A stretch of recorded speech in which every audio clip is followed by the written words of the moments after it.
Kembali di Kompas Petang, Saudara Ketua Umum Relawan Pro Jokowi atau Projo, Budi Aristiadi menjawab pertanyaan apakah dirinya memilih bergabung ke PSI atau Partai Gerindra. Budi mengatakan dirinya mengikuti perintah Presiden Prabowo. Budi menyatakan tegak lurus terhadap arah Presiden Prabowo. Ia bahkan mengaku siap jika diperintah Prabowo bergabung ke Gerindra. Di sisi lain, Projo belum banyak bicara soal kepastian bergabung dengan PSI. Budi menegaskan ikut arahan Prabowo. Indonesia Raya. Presiden minta ke Gerindra gimana? Kita siap.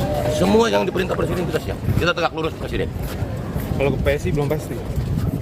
Ikut perintah Pak Presiden Prabowo. Siap. Ya kan kita anak buahnya Pak Prabowo, masuk kita nggak ikut. Makasih Ya. Mas Muni. Ya. Kapus Penkum Kejaksaan Agung Anang Supriyatna menyebut Sylvester Matutina akan dipanggil Kejaksaan Negeri Jakarta Selatan terkait eksekusi vonis di tahun 2019. Sylvester telah divonis 1,5 tahun penjara pada tahun 2019, namun hingga kini belum ditahan untuk menjalani hukuman itu. Vonis Sylvester terkait kasus fitnah terhadap Wakil Presiden ke-10 dan ke-12 Yusuf Kala. Sebelumnya, Kapus Penkum Kejaksaan Agung Anang Supriyatna menyebut kasus itu sudah ingkrah dan dapat segera ditahan. Namun kini Anang menyerahkan sepenuhnya kepada Kejaksaan Negeri Jakarta Selatan untuk pemanggilan Sylvester. Tim Kejari Jakarta Selatan sudah akan memanggil. Ya, mekanisme nanti dikonfirmasi ke Kejari Jakarta Selatan aja, karena tim eksekutornya sana. Sementara itu, Ketua Komisi Kejaksaan Republik Indonesia Pujiyono Nuwadi meminta eksekusi terhadap terpidana Sylvester Matutina yang telah diputus bersalah dalam kasus fitnah terhadap Wapres ke-10 dan ke-12 Yusuf Kala segera dilakukan Kejaksaan Agung. Kasus Pak Sylvester ya, itu sudah inkrah, sudah berkekuatan hukum tetap. Komisi Kejaksaan meminta kepada Kejari Jakarta Selatan untuk segera melakukan eksekusi. Sementara itu, Menteri BUMN Erick Thohir yang ditemui di Istana Negara Jakarta Rabu siang sebelum rapat kabinet enggan menjawab soal pengangkatan Sylvester yang berstatus terpidana sebagai komisaris independen di ID Food dan PT Raja Wali Nusantara Indonesia atau PT RNI. Pak Sylvester ini kan dari komisaris ID Food, cuman statusnya terpidana. Apakah akan dipertimbangkan untuk status komisaris independen ya Pak? Pak Erik? Di laman resmi ID Food, Sylvester tercatat sebagai salah satu komisaris independen. Sylvester ditetapkan sebagai komisaris independen PT RNI Persero berdasarkan Surat Keputusan Menteri Badan Usaha Milik Negara nomor SK 58 MBU pada tanggal 18 Maret 2025. Mengenai urusan hukum saya dengan Pak Yusuf Kala, itu sudah selesai dengan ada perdamaian. Kasus yang menjerat Ketua Umum Solidaritas Merah Putih, Sylvester Matutina dalam perkara fitnah terhadap Wakil Presiden ke-10 dan 12 RI, Yusuf Kala kembali mencuat. Sejak dijatuhi vonis hukuman penjara hingga kini Sylvester belum ditahan untuk menjalani hukuman. Lamanya proses eksekusi yang tak kunjung dilakukan kejaksaan memunculkan sejumlah spekulasi di kasus ini. Sebelumnya Sylvester mengaku sudah berdamai dengan JK, meskipun hal itu tak menghapus vonis yang telah menjeratnya. Soal lama proses eksekusi, Kapus Penkum Kejaksaan Agung Anang Supriyatna memastikan proses hukum tetap berjalan dan eksekusi dilakukan sesuai putusan pengadilan. Kejaksaan tetap melaksanakan sesuai dengan aturannya. Kita kan sudah inkrah, artinya terlepas dari ada perdamaian. Kalau perdamaiannya sebelum penuntutan biasanya dipertimbangkan. Tapi ini kan sudah selesai. Artinya ya silakan aja nanti punya cara-cara lain yang jelas kejaksaan akan melaksanakan nantinya mengeksekusi terhadap putusan pengadilan tersebut. Berarti hukum kita tetap berjalan. Hukum kita tetap berjalan secara. Sementara itu, dosen Fakultas Hukum Universitas Hasanuddin Makassar yang juga rekan Yusuf Kala, Hamid Awaludin mengaku heran mengapa Sylvester tak jua dieksekusi meski telah diputuskan bersalah oleh Mahkamah Agung. Hamid tak mau melempar dugaan lebih jauh soal lamanya eksekusi vonis terhadap Sylvester Matutina. Dia menghendaki bahwa putusan Mahkamah Agung itu harus dijalankan. Oke. Kan putusan hukum tertinggi dari lembaga hukum tertinggi. Saya sudah lupa ini kasus. Ini kan 6 tahun, 6 tahun yang lalu ini kasus. Sejak diputuskan loh ya. Menggelindingnya ini kasus kan 2017, 8 tahun yang lalu. Di proses pengadilan 2018. Dulu saya ada dugaan itu kenapa tidak dieksekusi waktu Pak Jokowi. Saya ada dugaan-dugaan. Kenapa tuh, Pak? Tapi dugaan-dugaan ini kan tidak bisa saya buktikan kan secara konkret. Dalam putusan MA nomor 287K PID 2019, Sylvester Matutina dinyatakan bersalah melakukan tindak pidana memfitnah sebagaimana diatur dan diancam dalam pasal 311 ayat 1 KUHP dan menjatuhkan pidana penjara selama 1 tahun 6 bulan. Putusan Mahkamah Agung dalam kasus penghinaan Wapres ke-10 dan 12 Yusuf Kala oleh relawan Jokowi Sylvester Matutina 6 tahun lalu yang belum juga dilaksanakan memunculkan spekulasi adanya intervensi politik. Komisi Kejaksaan dalam pernyataan terakhirnya meminta jaksa segera mengeksekusi putusan untuk Sylvester. Tim Liputan, Kompas TV.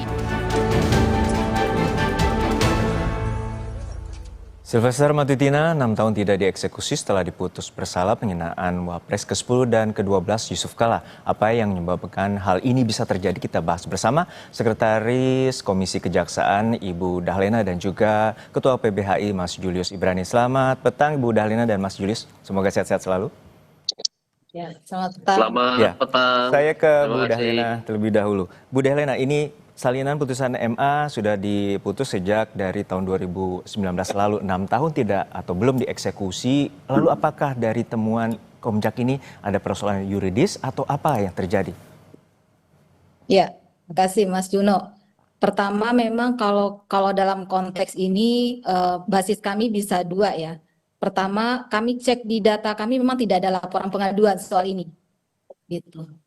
Sehingga kami bisa saja kami tidak tahu soal ini apakah memang ada kendala-kendala yang kaitannya dengan persoalan ini. Kedua, ketika ini muncul di publik, ini menjadi input bagi kami untuk memastikan apa sebetulnya yang menjadi hambatan sehingga tidak dilaksanakan eksekusi. Dan posisi kami tentu kami mendorong ini agar dilaksanakan. Seperti itu, Mas. Tapi detailnya apa menjadi hambatan dan seterusnya, termasuk juga kenapa persoalan ini sekian lama dianggapnya tadi itu ya, bisa mungkin langsung ke Kejaksaan Agung ataupun Kejaksaan Negeri Jakarta Selatan. Tentu konkretnya seperti apa pengawasan yang akan dilakukan karena ini spekulasinya meluas terkait ada dugaan intervensi politis. Ya, bagi kami tentu kami saat ini kami sedang tetap memonitor dan mendorong agar ini segera dilaksanakan begitu. Dan hasilnya tentu kami belum bisa menyampaikan karena masih dalam proses. Kita tetap berkoordinasi untuk memastikan ini terlaksana dengan baik. Oke, tidak ada persoalan yuridis, Mas Julius. Artinya ini ada tudingan atau dugaan unsur politis di sana. Seperti apa pandangan Anda terkait hal ini dan apa implikasinya? Ya, ini memang tidak bisa dipungkiri, Juno ya. Sepanjang kepemimpinan Presiden Joko Widodo dari mulai 2014 kemarin, memang politisasi hukum ini banyak sekali terjadi. Lawan-lawan politik dikriminalisasi gitu ya, dan juga proses-proses hukum yang begitu cepat terhadap lawan-lawan politik gitu. Nah ini tidak bisa dipungkiri. Bahkan ketika sudah berganti presiden menjadi Pak Prabowo pun penanganan kasus Tom Lembong dan segala macam. Jadi suasana ketegangan opini dengan publik bahwa hukum ini dipolitisasi itu tidak bisa dihindari. Itu yang pertama. Nah, yang kedua adalah mengenai prioritisasi penanganan perkara termasuk eksekusi Sylvester. Mau tidak mau konsekuensi logisnya adalah menempellah stigma politisasi terhadap proses hukum yang tadi kita diskusikan. Karena ada berbagai macam indikator. Satu, publik sudah mengetahui bahwa perkara ini sudah inkrah, tapi tidak ada tindakan dari jaksa eksekusi. Nah ini tentu jadi pertanyaan. Padahal belum tentu misalnya jumlah kasus yang begitu banyak, tetapi misalnya tim kejaksaan yang begitu sedikit, ya ini tentu mempengaruhi bobot kinerja kan gitu ya. Tapi yang kedua adalah tadi saya mau mengutip pernyataan tegas dari Kapus Penkum kita yang baru, Pak Anang menegaskan bahwa tidak ada hambatan agar segera dipanggil, agar segera dieksekusi. Itu harus dimaknai sebagai komando dari kantor pusat yaitu Kejaksaan Agung Republik Indonesia. Dan tidak mungkin ketika Kapus Penkum bicara itu tidak terkoordinasi langsung dengan Pak Jaksa Agung. Artinya politik hukum terhadap eksekusi Sylvester ini di bawah komando Pak Jaksa Agung tegas, yaitu segera eksekusi karena tidak ditemui hambatan apapun. Nah, ini yang harus kita pastikan agar kalau ini tidak dilaksanakan, baru kita bisa katakan ada faktor lain yang mungkin faktor lainnya itu adalah dugaan politisasi. Kan situasi sekarang seperti itu, Juno. Mas Julius, untuk saat ini berarti apa? Misalnya kalau tadi spekulasinya terjadi, dugaan politis itu ada, pembuktian konkretnya tentu agak sulit untuk dilakukan.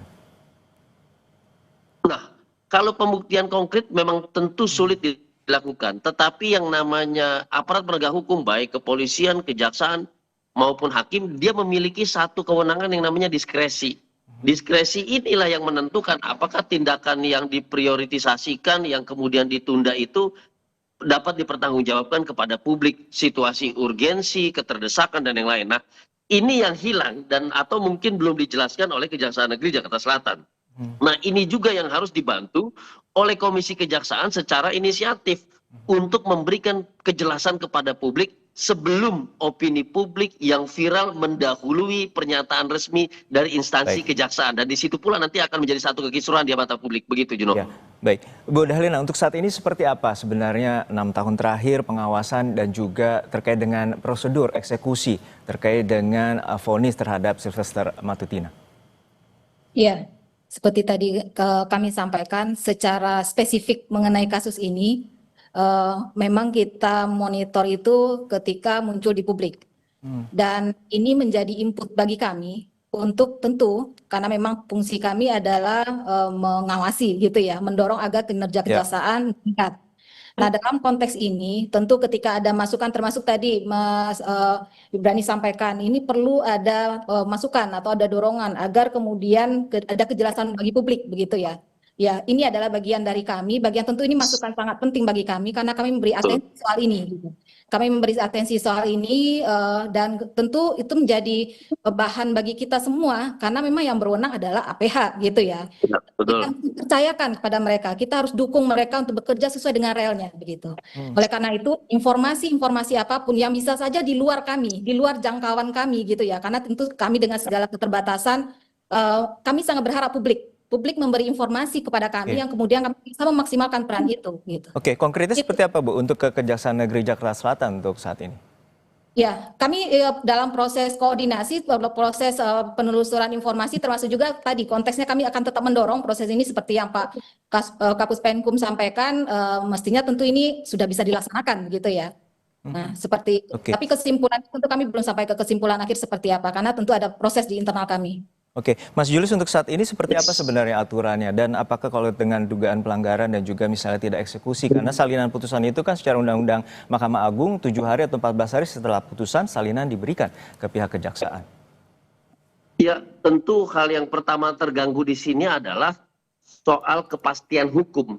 Nah, aparat penegak hukum itu utamanya Kejaksaan Agung yang sekarang sedang moncer-moncernya sebagai penegak hukum itu memiliki beban moral, memiliki beban etik untuk menjaga kepastian hukum itu. Dan salah satu indikator kepastian hukum itu adalah tadi prosedur tahapan-tahapan dalam criminal justice system kita atau sistem peradilan pidana kita betul-betul dilewati tanpa satu pelanggaran apapun termasuk undue delay atau pelambatan proses gitu. Karena ketika prosesnya ada keterlambatan tanpa ada penjelasan hambatan apapun, maka diduga di situ ada kepentingan tertentu, diduga di situ ada pelanggaran tertentu. Nah, makanya tadi saya katakan itu kemudian juga jadi beban Jamwas, di situ ada Pak Rudi Margono, kemudian juga menjadi beban Komisi Kejaksaan juga tanpa perlu ada laporan, kemudian memastikan supporting sistemnya memeriksa itu. Nah, yang ketiga adalah tadi kalau kita bilang ini siapa sih yang paling dirugikan? Tentu yang paling dirugikan adalah sistem kita.